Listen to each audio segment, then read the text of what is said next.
pagi Bu Antik, selamat pagi teman-teman. Di sini perkenalkan kami dari kelas B ingin mempresentasikan untuk mata kuliah proses legislatif yang beranggotakan saya sendiri Novianti Skandari, ada Raden Siti Padma Aulia, ada Firfatin Fauzia, ada Mistuta Fadlah Tamam Sumardiko.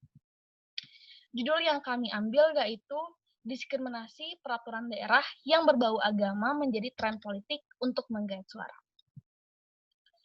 Indonesia merupakan sebuah bangsa yang punya keragaman, mulai dari suku, ras, agama, dan lainnya. Indonesia memiliki sekitar 1.340 suku bangsa. Berbicara keragaman, maka kita berbicara perbedaan. Dengan banyaknya ragam di Indonesia, maka banyak pula perbedaan antara satu dengan yang lainnya. Dan bibit-bibit diskriminasi didasari atas dasar perbedaan. Mari kita ke pembicara pertama, kepada Mistuta Fadlah Sumardiko. Waktu dan layar saya persilakan. Ya, terima kasih kepada Saudari Novi atas kesempatannya. Jadi, seperti yang sudah Saudari Novi jelaskan sebelumnya, bahwa kata diskriminasi ini sangat umum dan banyak digunakan dalam berbagai hal.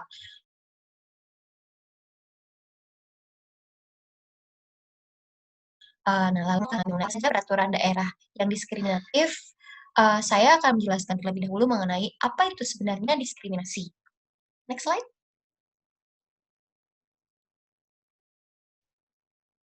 Jadi di sini akan kami ambil diskriminasi menurut Amnesty International adalah ketika seseorang tidak dapat menikmati hak asasi manusianya atau hak-hak hukum lainnya atas dasar kesetaraan dengan orang lain karena perbedaan yang tidak dapat dibenarkan yang dibuat dalam kebijakan, hukum, atau perlakuan.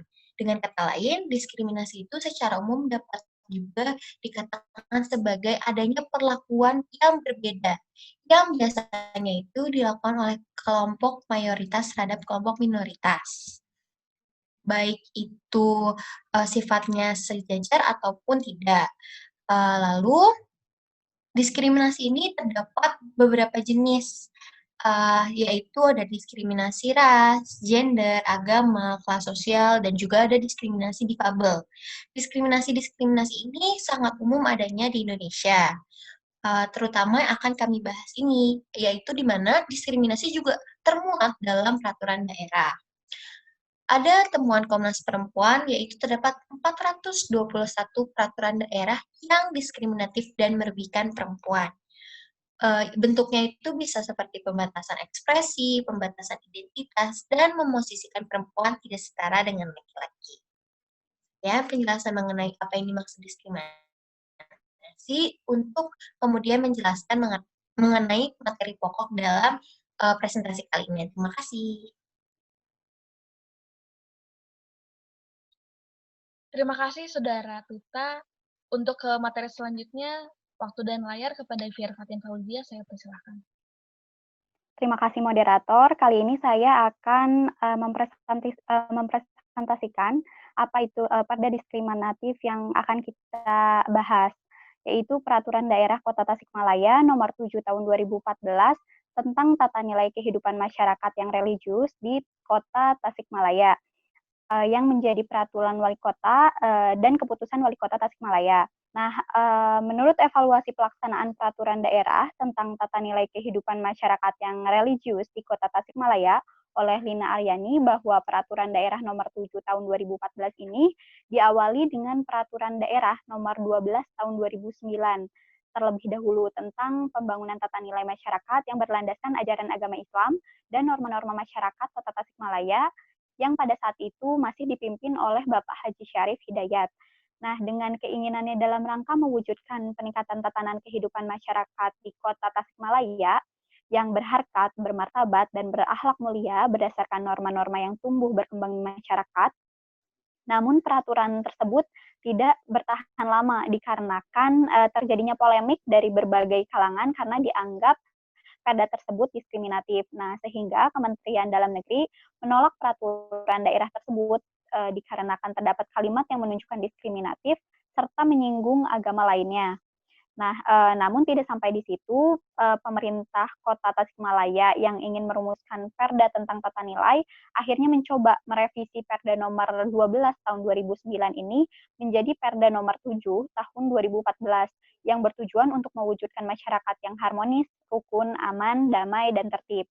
Nah, dalam implementasinya, pemerintah Kota Tasikmalaya mengeluarkan sejumlah kebijakan-kebijakan ini berdasarkan subbab-subbab, yakni boleh di-next. Yang pertama itu ada pemeliharaan keyakinan beragama, yang kedua ada pengamalan ibadah, yang ketiga ada kegiatan perekonomian, yang keempat ada pembangunan akhlak, yang kelima ada pengembangan pendidikan, dan yang terakhir ada etika berpakaian.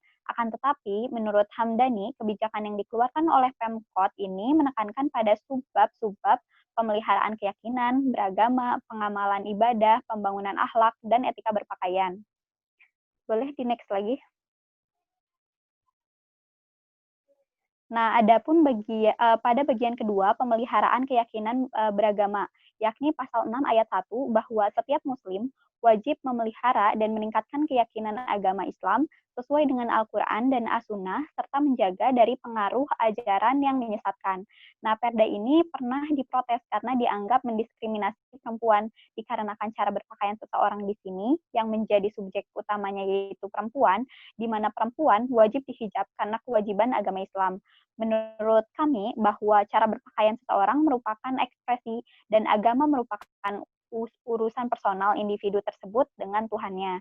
Dalam pengimplementasian Perda tersebut dirasa belum optimal karena hanya tertuju pada satu elemen saja, yaitu masyarakat yang beragama Islam. Menurut kelompok kami, dengan Kota Tasikmalaya yang memiliki mayoritas masyarakat beragama Islam, bukan berarti kepentingan mayoritas dapat mempengaruhi hukum. Dengan budaya yang selalu mengedepankan mayoritas itu sebenarnya sudah merupakan suatu tindakan diskriminatif. Dan peraturan daerah seperti ini menurut kami bukan sebagai bentuk kearifan lokal. Adanya otonomi daerah diberikan karena menghargai keberagaman tiap-tiap daerah dan kepala daerah diharapkan dapat memberikan kebijakan yang melindungi kelompok marginal, namun bukan berarti mengedepankan mayoritas daerah tersebut. Kota Tasikmalaya sendiri bukan merupakan daerah yang mendapatkan otonomi khusus seperti Aceh, sehingga peraturan tersebut bertentangan dengan aturan di atasnya, yaitu sebagaimana yang tercatat dalam UU Nomor 32 Tahun 2004 tentang pemerintahan daerah.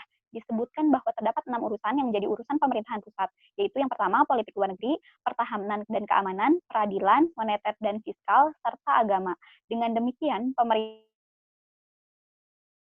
daerah tidak mempunyai kewenangan untuk mengatur peraturan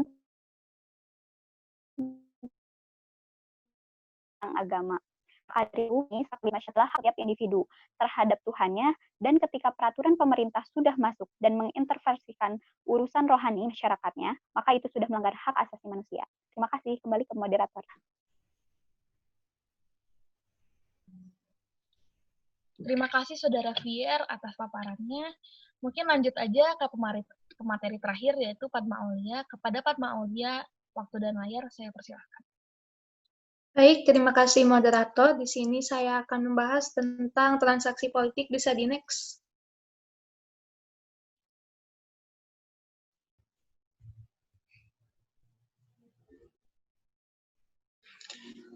Perda yang mengandung agama merupakan hasil transaksi politik. Menurut hasil riset Task Force Jawa Barat yang kita kutip mengungkapkan bahwa peraturan-peraturan bernafaskan agama merupakan hasil transaksi politik antara caleg dan pemilih.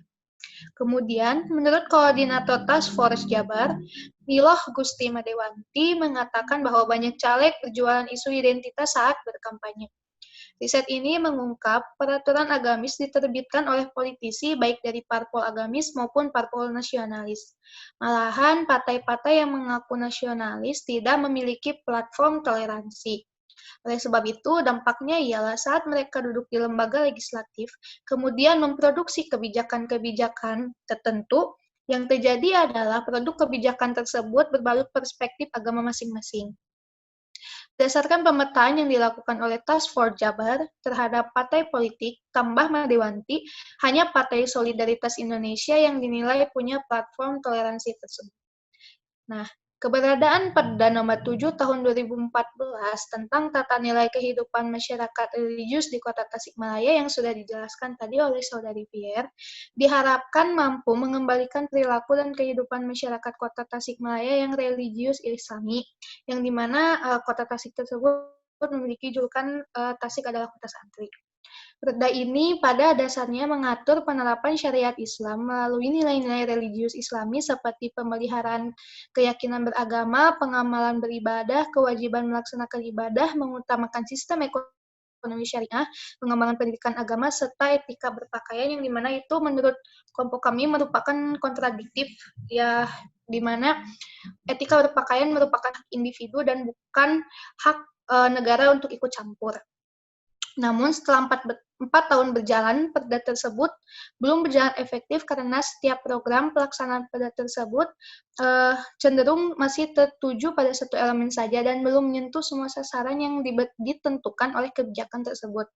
Selain itu, faktor lain yang membuat pelaksanaan perda ini belum optimal adalah masih lemahnya sanksi administratif yang belum diimplementasikan oleh pemerintah sebagai pelaksanaan kebijakan.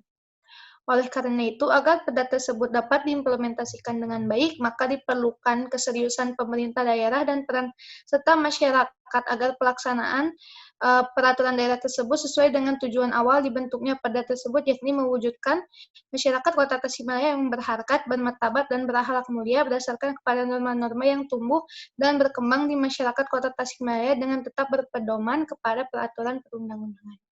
Terima kasih, kembali ke moderator. Ya, terima kasih Saudari Padma atas pemaparannya. Kita berujung di ujung acara bahwa pemateri kita sudah menyampaikan materi-materinya. Mungkin sedikit saya akan memberikan kesimpulan dari materi saat ini. Diskriminatif itu adanya perbedaan yang dilakukan oleh mayoritas terhadap minoritas. Kota Tasik, lebih dari 80% masyarakatnya mayoritas beragama Islam. Namun, bukan berarti kepentingan mayoritas dapat mempengaruhi hukum. Sikap religius merupakan urusan individu. Jadi, jika pemerintah sudah mengurusi urusan individu, maka pemerintah sudah melanggar hak asasi manusia individu tersebut. Stop diskriminatif, kami menolak diskriminatif perda. Maka dari itu, stop diskriminatif, hidup keadilan, hidup mahasiswa, hidup rakyat Indonesia. Sekian dari kelompok kami. Mohon maaf apabila banyak kekurangan. Wassalamualaikum warahmatullahi wabarakatuh. Waalaikumsalam warahmatullahi wabarakatuh.